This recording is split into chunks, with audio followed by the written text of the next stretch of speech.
Hello friends, स्वागत है आप सभी का यूट्यूब चैनल पुलिस लॉ 24 में।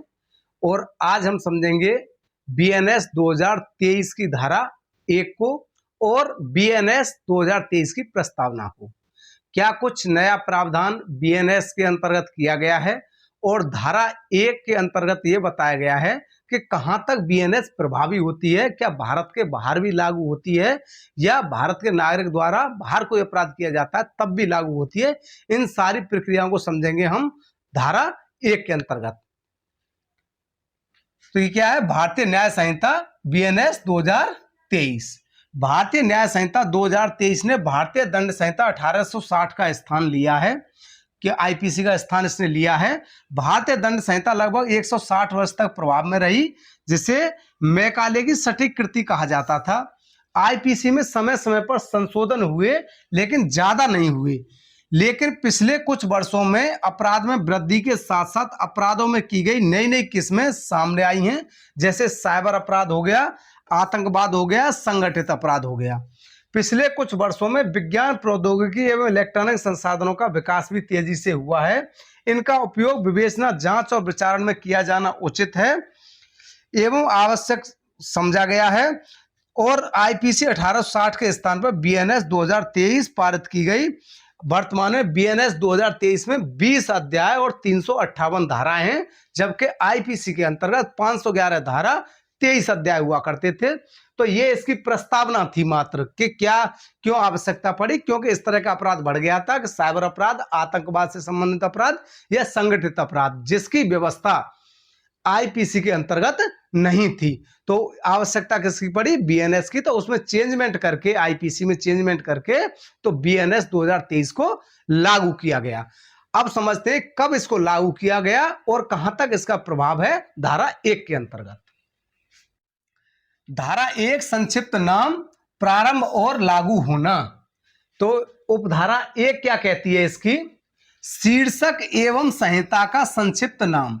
तो इसका संक्षिप्त नाम क्या है? भारतीय न्याय संहिता, और इंग्लिश में बोलेंगे बीएनएस 2023। उपधारा 2 क्या कहती है? संहिता के प्रवर्तन। तो प्रवर्तन कब हुआ?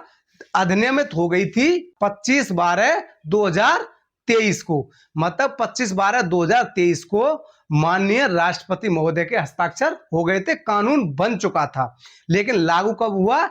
1 जुलाई 2024 को लागू हुआ, जिसमें से धारा 106 के उपधारा 2 जो हिट एंड रन से संबंधित है वो अभी लागू नहीं है। और साथ ही उपधारा 2 में यह भी व्यवस्था की गई कि इसके प्रावधान भिन्न भिन्न तिथियों में भी लागू किए जा सकते हैं, जिस प्रकार से धारा 106 की उपधारा 2 को वर्तमान में भी लागू नहीं किया गया है। स्क्रीनशॉट लेना चाहें तो ले सकते हैं आप।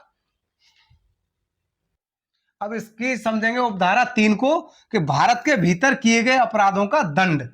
प्रत्येक व्यक्ति इस संहिता के उपबंधों के प्रतिकूल प्रत्येक कार्य या कार्य का लोप के लिए जिसका वह भारत में दोषी होगा, इसी संहिता के अधीन दंडनीय होगा, अन्यथा नहीं। इसका मतलब कोई भी अगर भारत के अंतर्गत, इस संहिता के अंतर्गत कोई अपराध करता है तो भारत के अंतर्गत ही, इस संहिता के अधीन ही दंडित किया जाएगा, अन्यथा नहीं। लेकिन क्या अन्य विधि में भी दंडित किया जा सकता है? उसका प्रावधान इसकी उपधारा 6 में आने वाला है, तो उसको बाद में बताया जाएगा। अभी केवल क्या समझेंगे हम? उपधारा 3 कहती है कि इस संहिता के अनुसार उसे दंडित किया जाएगा। लेकिन और क्या प्रावधान है? कानून उच्च पदस्थ लोगों को आपराधिक अभियोजन से अलग रखा गया है। तो उच्च पदस्थ लोग कौन है? जैसे माननीय राष्ट्रपति हो गए, माननीय राज्यपाल हो गए, या अन्य राष्ट्रों के, मतलब विदेशी सरकारों के प्रमुख हो या राजदूत हो गए, इनको अभियोजन से अलग रखा गया है। इसी प्रकार विदेशी शत्रु युद्ध के कार्यों के संबंध में आपराधिक न्यायालयों द्वारा विचारित नहीं किए जा सकते हैं, बल्कि ऐसे मुकदमे मिलिट्री कानून के प्रावधानों के अंतर्गत आते हैं। अगर युद्ध से संबंधित मामला है, युद्ध से संबंधित कोई भी अगर घटना घटित होती है या कोई भी अपराध होता है, तो उसको मिलिट्री न्यायालय में विचारण किया जाता है, ना कि आपराधिक न्यायालय के अंतर्गत। अब उपधारा 4 क्या कहती है उसे समझेंगे। उपधारा 4 है, भारत से परे किए गए किंतु उसके भीतर विधि के अनुसार विचारणीय अपराधों का दंड। भारत से बाहर किए गए हैं लेकिन भारत के अंदर उसका विचारण किया जा सकता है और उसे दंडित किया जा सकता है। तो ये कौन सी कंडीशन है? कंडीशन ये है कि वो भारत का नागरिक होना चाहिए। और जैसे उदाहरण के लिए कि भारत का कोई भी सैनिक नेपाल में नियुक्त है और वहां पर वो किसी की हत्या कर देता है तो उसका विचारण भारत के अंदर भी किया जा सकता है। यह प्रावधान उपधारा 4 के अंतर्गत किया गया है। स्क्रीनशॉट लेना चाहे तो ले सकते हैं। अब उपधारा 5 क्या कहती है? उपधारा 5 को समझेंगे कि राज्य क्षेत्रातीत अपराधों पर संहिता का विस्तार। इसका क्लॉज 1 कहता है कि भारत से बाहर और परे किसी स्थान में भारत के किसी नागरिक द्वारा, तो इसका मतलब यह है कि भारत से बाहर किसी अन्य देश में अगर कोई भी भारतीय नागरिक अपराध करता है तो उसका विचारण भी भारत के अंदर किया जा सकता है इस संहिता के अधीन। और क्या है कि भारत में रजिस्ट्रीकृत किसी पोत या विमान, कोई भी शिप है उस पर जो रजिस्ट्रीकृत कहां पे है? भारत में रजिस्ट्रीकृत है, और या कोई भी विमान है वो उस समय घटना के समय चाहे कहीं भी किसी देश में हो या कहीं भी हो, भारत से बाहर किसी भी क्षेत्र में हो, तो उसका विचारण कहां किया जाएगा? भारत के अंदर किया जाएगा। नेक्स्ट हो गया इसका जो थर्ड क्लॉज है, ये कहता है कि भारत के बाहर और परे किसी स्थान में किसी भी व्यक्ति द्वारा भारत में स्थित किसी कंप्यूटर केंद्र को निशाना बनाने का अपराध करने पर, तो भारत से बाहर किसी भी राष्ट्र में कोई सा भी देश हो, किसी भी नागरिक द्वारा अगर भारत के अंदर के किसी कंप्यूटर को निशाना बनाकर, जैसे साइबर अपराध होता है, कोई अपराध किया जाता है तो उसका विचारण कहां होगा? भारत के अंदर किया जाएगा। और अपराध से मतलब है कि अपराध शब्द के अंतर्गत भारत से बाहर किया गया कोई भी कार्य जो इस संहिता के अंतर्गत दंडनीय अपराध था उसे अपराध समझा गया है।